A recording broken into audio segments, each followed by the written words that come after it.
Autoline Daily is brought to you by Bosch. The number of clean diesel models in North America will double by 2014. Bosch Clean Diesel. Good, clean, fun. Bridgestone. Your journey, our passion. Dow Automotive Systems. Improving durability and increasing design flexibility with Betamate structural adhesives at dowbetamate.com. And by the 2013 Hyundai Sonata. Learn more at hyundaisonata.com. Thanks for joining us today as we wrap up another week of following the goings-on in the automotive industry. Now, we've got more news on that big Ford announcement yesterday on how it plans to grow in the European market. It is going to bore in on the small SUV segment, which it believes will double in size in the next few years. The Brazilian-developed EcoSport and the Kuga will lead the charge, but it's also going to export the Edge from Canada to Europe and market it as a premium SUV. Altogether, Ford expects to sell 1 million SUVs in Europe over the next 6 years. But before you think that sounds too ambitious, it works out to 166,000 a year, which is a very doable number. The company is also going to export the next generation Mustang from the US to Europe and revealed it will continue working with Fiat in the B segment. Remember, the Ford Ka is actually made by Fiat in Poland, and it's based on the Fiat 500 platform. Most interestingly, Ford revealed it is formulating a strategy of how to address the 10,000 euro segment. The cheapest Ka is priced just over 10,000 euro with tax, and while the Ford Figo, which is made in India, has a base price of about 5,500 euro, it does not meet European safety or emission standards. Ford needs a 4-door car priced under the 2-door Ka, and we'll have to keep track of how they plan to pull this off. Speaking of inexpensive cars, or slightly inexpensive, Renault just introduced a small premium sedan for the Indian market called the Scala, the 5th vehicle that it's launched in India in the last 18 months. The Scala is powered by either a 1.5-liter diesel or 1.5-liter gas engine.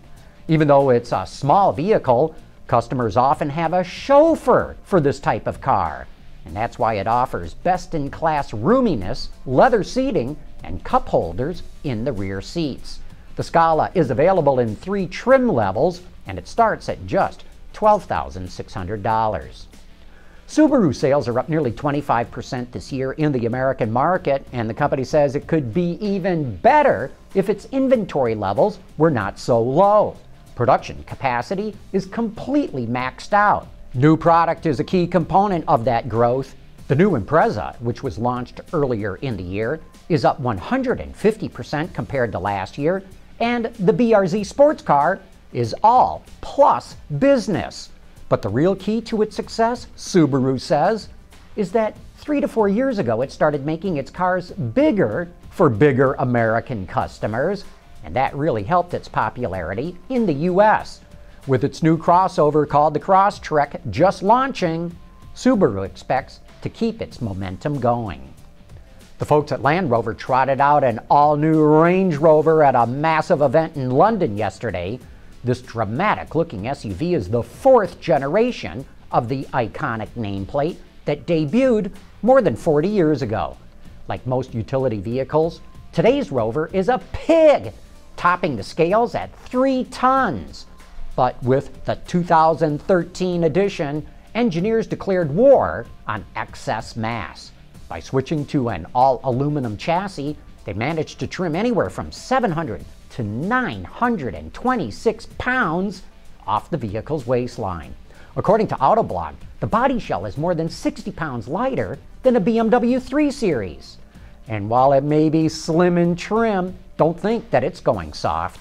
The company claims the redesigned Range Rover is even more capable off-road. An array of powerful engines is offered, including a new diesel hybrid model.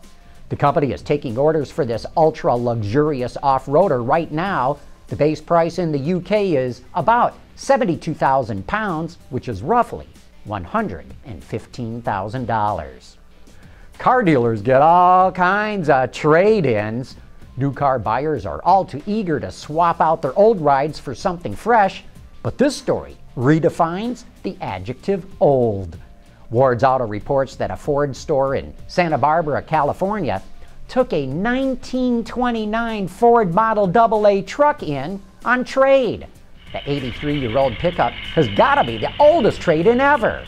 The dealer's general manager has not decided whether they're going to keep the automotive relic or sell it, but I vote for keeping it.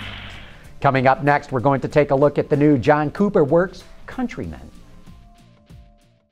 Why? Because plants need water to grow. Because baseball's played in the summer. Oxygen and hydrogen. Because I forgot to get a receipt. Why? Why not? Why? Why don't you go ask your dad? Do Sonata drivers know something you don't? The Sonata from Hyundai. Welcome to the Autobahn Country Club here in Joliet, Illinois. My name is Pat McKenna. I'm the manager of product planning for Mini USA, and I'm standing in front of the John Cooper Works Countryman edition that will go into production later this year. So let's just start in the front. So we have a very aggressive air dam in the front, some really nice side skirts. This car sits on a suspension that is 10 millimeters lower than a standard Countryman. This one is also specific with chili red accents here on the mirrors, the rooftop, and the sport decals that we have. Under the hood, we have a 208 horsepower engine. It's a brand new version of the John Cooper Works engine that has Valvetronic. And Valvetronic allows the engine to breathe better with variable valve lift. And this gives us the fuel efficiency of a Cooper S. So roughly 31 miles per gallon highway in this car. Now coming back to the cockpit, we've got the racing stripes along the side as well. The aero kit down below. Specific 18-inch wheels to this car, which are fantastic looking. And then those red accents come inside the vehicle throughout the dash area, cross-stitching on the steering wheel.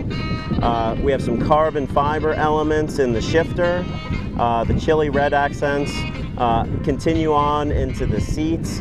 And for the first time ever, John Cooper Works models will become available with an automatic transmission starting in production later this year. And those are going to be available at the end of this year and early next year. So that's a first ever for this car series.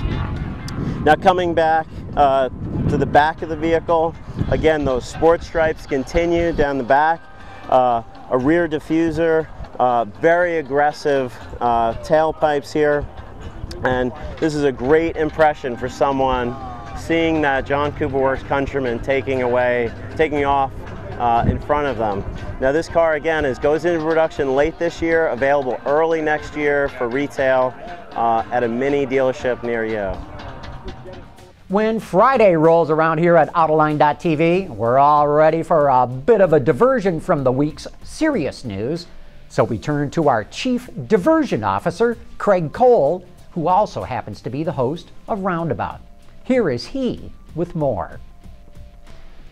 Tonight at 6:30 p.m. Eastern Time, we'll start the show with another Red Line rundown of the most curious auto news of the week. We'll tell you about a driver who caused a crash to prevent another and save 4 lives in the process. And did you know Jeremy Clarkson and Julia Child were separated at birth? Bon appetit. Plus, we'll play our brand new game where automotive journalists prove they have absolutely no artistic skill. Join us tonight at Autoline.tv for all this and a lot more. And that wraps up things for today. Thank you for watching. We'll see you back here on Monday.